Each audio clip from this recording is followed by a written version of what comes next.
전능하사 천지를 만드신 하나님 아버지를 내가 믿사오며 그 외아들 우리 주 예수 그리스도를 믿사오니 이는 성령으로 잉태하사 동정녀 마리아에게 나시고 본디오 빌라도에게 고난을 받으사 십자가에 못 박혀 죽으시고 장사한 지 사흘 만에 죽은 자 가운데서 다시 살아나시며 하늘에 오르사 전능하신 하나님 우편에 앉아 계시다가 저리로서 산 자와 죽은 자를 심판하러 오시리라.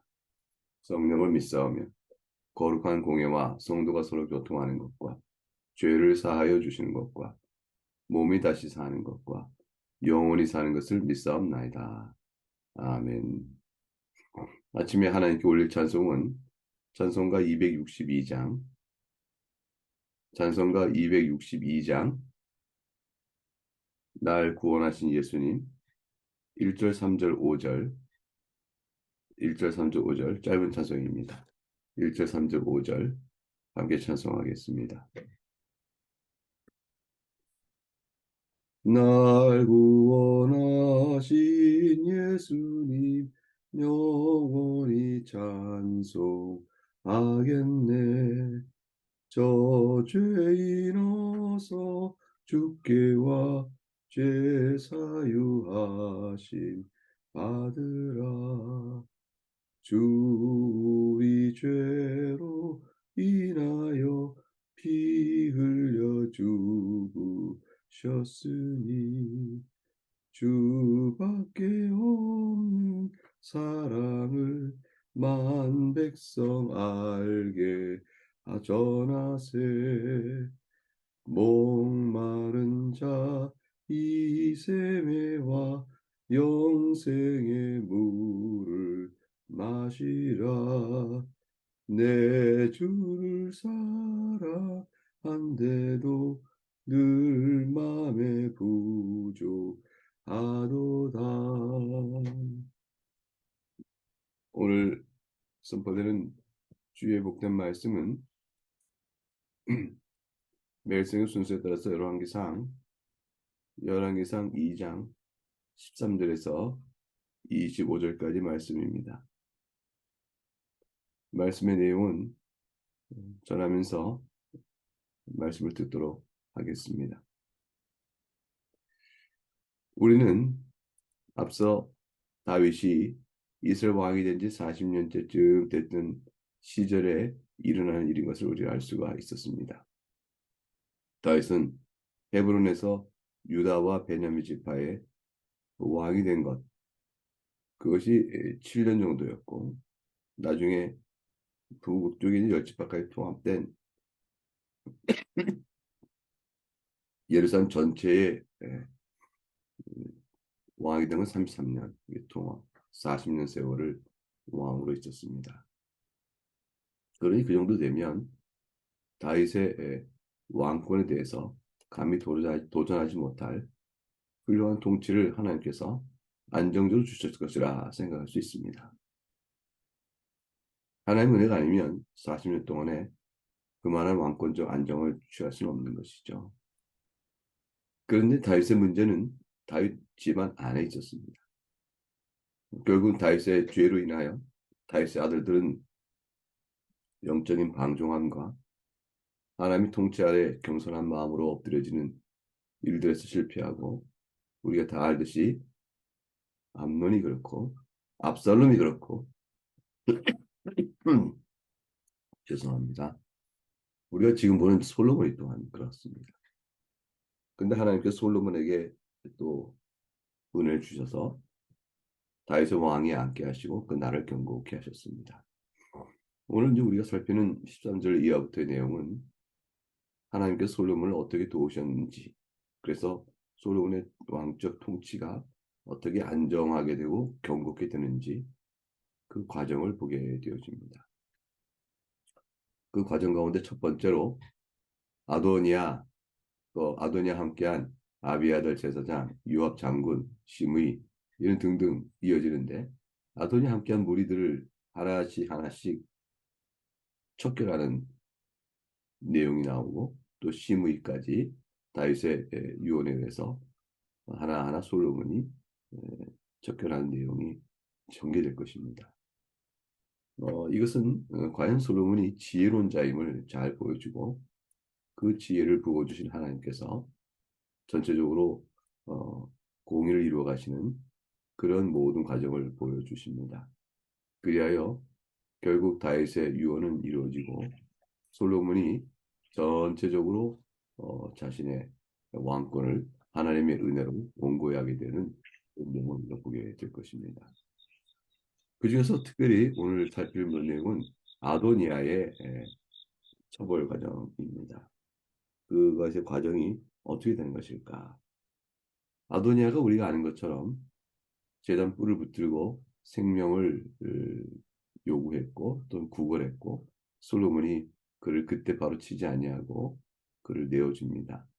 제단 뿔을 갖고 있는 아도니아를 바로 치게 될 경우 나타날 정치적 불안정을 솔로몬은 다 생각한 것이죠.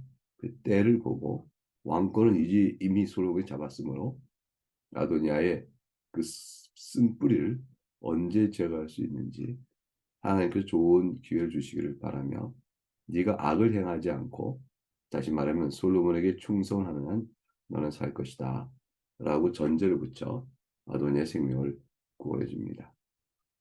근데 과연 아도니아가 이제 솔로몬에서 척결되어질 중요한 사건을 맞이하게 됩니다. 그것은 아도니아가 여전히 마음속에서 솔로몬의 왕권에 대한 저항심, 적개심, 또 시기심, 질투심, 저 자리는 바로 내 것이었다. 라는 생각에 반역의 기운을 놓치지 않음으로 인해서 나타나는 것이었습니다. 13절을 보게 되면 아도니아가 바세바에게 나옵니다. 바세바는 인사를 하죠. 화평한 목적 왔느냐?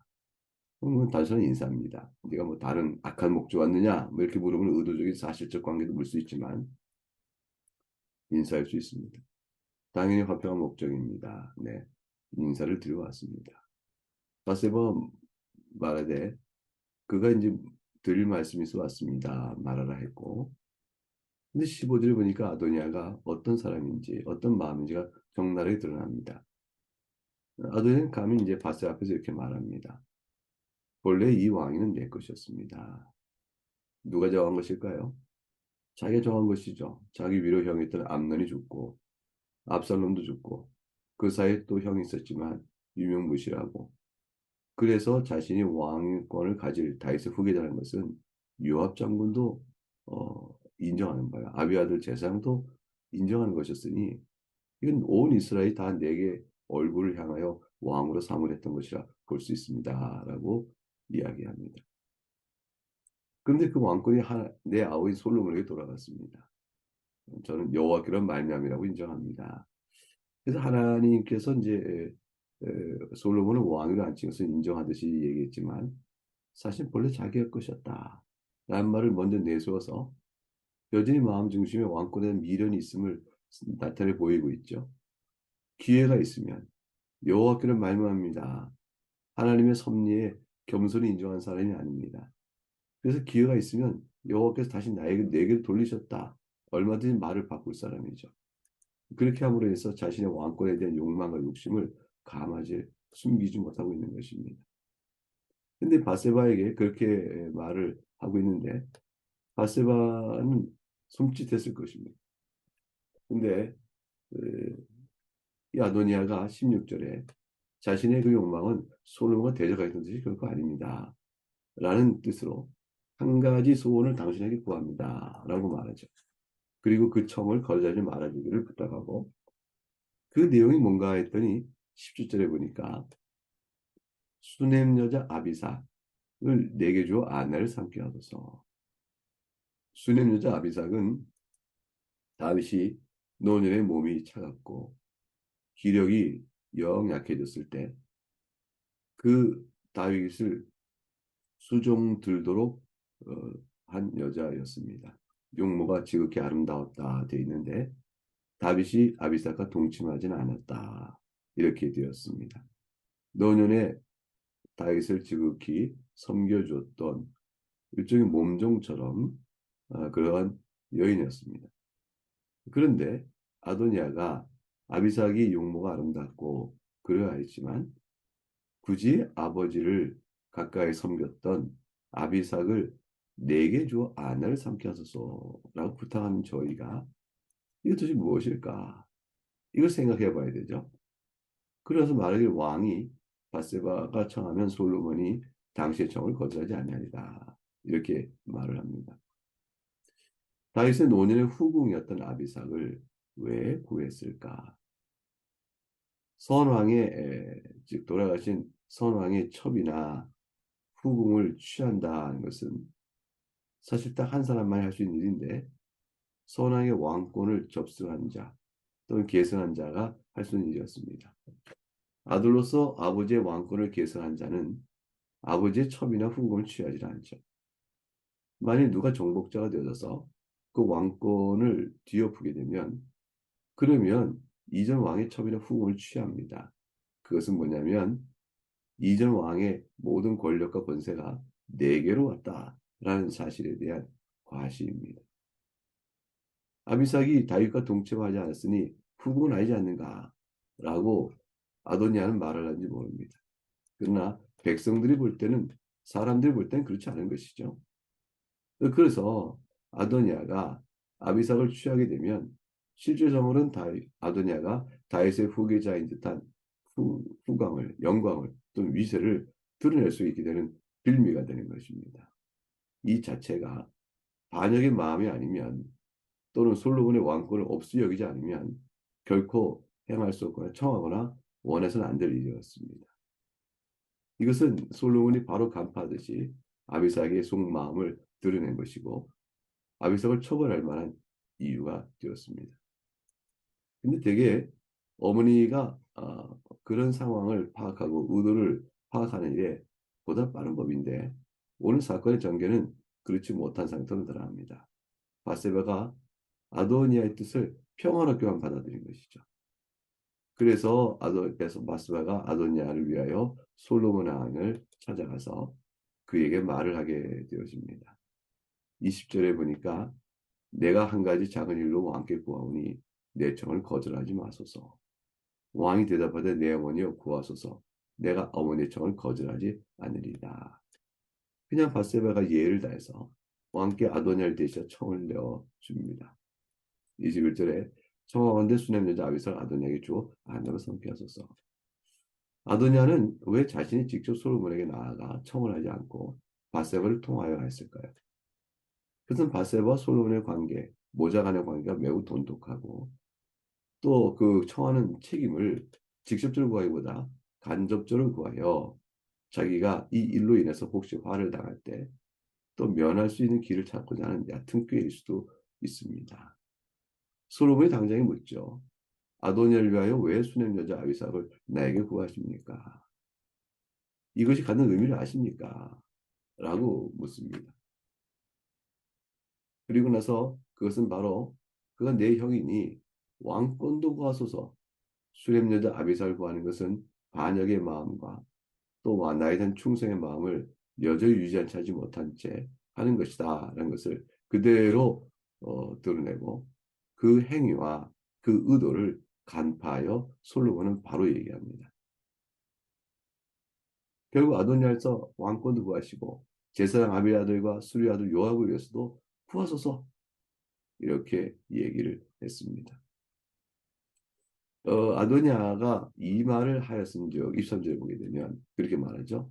바세바의 입을 통하여 간접적으로 청해 두었지만 아도니아가 바세바에게 이런 말을 했은즉 말하지 않으면 바세바가 왜 구하겠어요?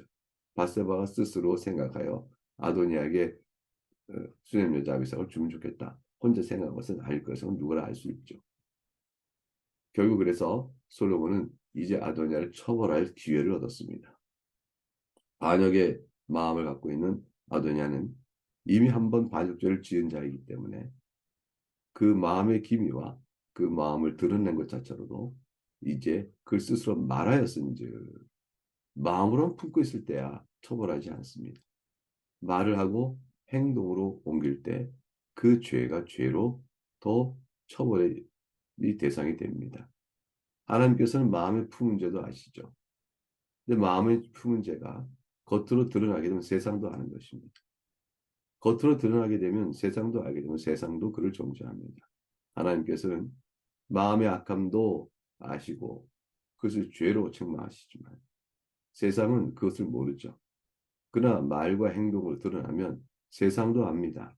그걸 아는 세상은 세상도 그 말과 행위를 책망하고 정죄합니다. 그러므로 솔로몬은 아도니아가 이런 말을 하였은즉 피할 거 핑계할 수 없음을 그대로 지목하고 이제 24절에 내가 내 하나님 여호와께서 살아계심을 두고 맹세하노니 아도니아는 오늘 죽임을 당하리라 하고 여호와의 아들 분야를 보냅니다. 그 아도니아를 쳐서 죽였습니다. 좀 과한가요? 아무리 그래도 형님을 이렇게 죽일 수 있는 것인가? 솔로몬인데 그 생각을 할 수 있겠죠. 솔로몬이 분노한 이유는 지극히 큽니다. 아도니아가 솔로몬을 찾아와 직접 구한 것도 아니고 바세바를 통하여 구하는 것에 아도니아의 교활함을 더욱더 보았고 그걸로 해서 치를 떨은 것입니다. 이것은 공적인 왕권을 갖고 있는 솔로몬의 권위를 훼손하는 반역의 의도를 가지고 자신이 마치 솔로몬이 솔로몬이다, 왕이다, 다윗 왕의 후계자다 라는 걸 자신이 지목해 주거나 아니면 후계자의 원래 몫은 자기 것이다 이런 것을 세상에 드러내기 위한 속셈이었던 것이죠. 바세바가 솔로몬에게 아비삭을 주실 것을 청하고 솔로몬이 그를 하면 비록 지금 솔로몬이 왕位에 있지만 이 왕권의 본래 자리는 당신의 것이었습니다. 라는 식을 표해주는 상징성을 갖는 행위였던 것입니다. 백성들의 마음을 빼앗아가는 악한 일이었죠. 그래서 솔로몬은 이 아도니아 이 속셈을 처단하면서 이들과 함께 음모하였던 제사 아비아들과 수르야의 아들 요압도 함께 쳐내고자 합니다. 그 이후의 과정은 내일 또 이어지는 본문을 통해서 살펴보게 될 것입니다. 결국 오늘 본문을 쭉 보면서 우리는 아도니아의 미련함을 보게 되어집니다. 아도니아가 수렘 여자 아비삭의 그 아리따운 용모에 특별히 탐이 나서 그 탐욕에 따라 그것을 자신이 하고 있는 말이 솔로몬에게 어떻게 비칠 것인지 죄송합니다. 제가 못 감게 해서 심합니다. 그래서 그런 것 때문에 그걸 미처 헤아리지 못할 만큼 수렘 여자 아비삭을 향한 탐욕의 눈이 멀은 것인지 이렇게 생각할 수 있습니다. 첫 번째 그 생각은 그 생각이죠. 근데 아도니아가 첫 번째 그러했다면 결국 자신이 당할 일에 분별을 잊어버릴 만큼 욕망에 휩쓸린 자의 어리석음을 우리가 보게 된다 할 것이고요. 두 번째는 수냄자 아비삭을 명분으로 말았다 할지라도 설령 미색에 빠진 것이 아니라 할지라도 자기 계산에 여전히 왕권을 향한 탐욕의 마음을 버리지 못한 채 미련하게도 하나님의 섭리와 뜻을 완전히 순종하지 못한 채 여전히 왕권에 대한 탐욕을 갖고 있는 아도니아의 어리석음을 또 보게 되어집니다. 하나님의 은혜와 용서로 생명을 겨우 건진 자 아도니아가 이제 그 은혜 앞에 하나님의 전적인 뜻 앞에 엎드려 솔로몬을 왕으로 인정하고 수렘 여자 아비삭이 미색에 탐한다 할지라도 결코 구하지 않는 그 지혜로운 모습을 그가 하나님 앞에서 서 있지 못하여 갖지 못했습니다. 하나님 앞에서 탐욕을 내려놓는다면 마땅히 아도니아가 그 정도는 헤아릴 수 있는 이 일을 솔로몬이 어찌 볼 것인가 헤아릴 수 있는데 그걸 헤아리지 못한 채 어리석게 스스로 죽음을 자초하는 길로 간 것입니다. 우리의 삶 속에서 우리는 또한 아도니아의 심리에 가까운 것이 내 안에 없는지 살펴보면서 돌아보는 이 시간에 우리의 마음이 되어야 할 것입니다. 하나님께서 그리스도 안에서 용서를 베풀어 우리의 성령을 주셨습니다. 성령을 따라 행하며 성령을 따라 구하는 믿음의 사람으로 우리의 오늘 기도 생활과 경건을 돌아보는 복된 시간 되기를 주의 이름으로 축복합니다. 이제 함께 기도하겠습니다. 하나님 아버지 감사합니다. 오늘 본문을 통해서 한 미련한 자를 봅니다. 탐욕의 눈이 어두워 그것이 왕권에 대한 것인지 또한 아비삭을 향한 미색에 탐한 것인지 어떤 것이든지 스스로 도살장을 끌려가는 소처럼 결국 죽음의 길로 스스로 자초에 넘어진 아도니의 어리석음을 보게 되어집니다. 하나님은 아시고 세상도 아는 그런 많은 잘못을 스스로는 욕망에 어두워져 범하나 자기가 죽을 길인지 알지 못하는 이 어리석음을 보면서 죄의 무서움과 또 죄가 우리를 얼마나 미련케 하고 어리석게 하는가를 보게 되어집니다. 성령 하나님께서 우리를 중생케 하여 생명 얻게 하셨사오니 성령을 따라 지혜로운 마음을 갖고 주님을 바라보고 의지해 나가는 그런 선한 믿음의 삶을 잘 살아 하나님 안에 주신 성령의 지혜에 따라 총명하며 내 사리를 잘 분별해 살아가는 저희가 되도록 주여 도와 주시옵소서. 사랑하는 교우들이 각각 한 분 한 분 자신의 사정을 놓고 주께서 아뢰 올 터인데 이어지는 기도 가운데 주님 함께 주시옵소서. 감사하고 예수님 이름으로 기도합니다. 아멘. 주님 같은 기도를 통하여 하나님께 같이 기도하겠습니다. 하늘에 계신 우리 아버지, 이름이 거룩히 여김을 받으시오며 나라가 임하시오며 뜻이 하늘에서 이루어진 것 같이 땅에서 이루어지이다. 오늘 우리에게 일용할 양식을 주시옵고 우리가 우리에게 죄 지은 자를 사하여 준 것 같이 우리의 죄를 사하여 주시옵고 우리를 시험에 들게 하지 마시옵고 다만 악에서 구하시옵소서. 나라와 권세와 영광이 아버지께 영원히 쌓옵나이다. 아멘.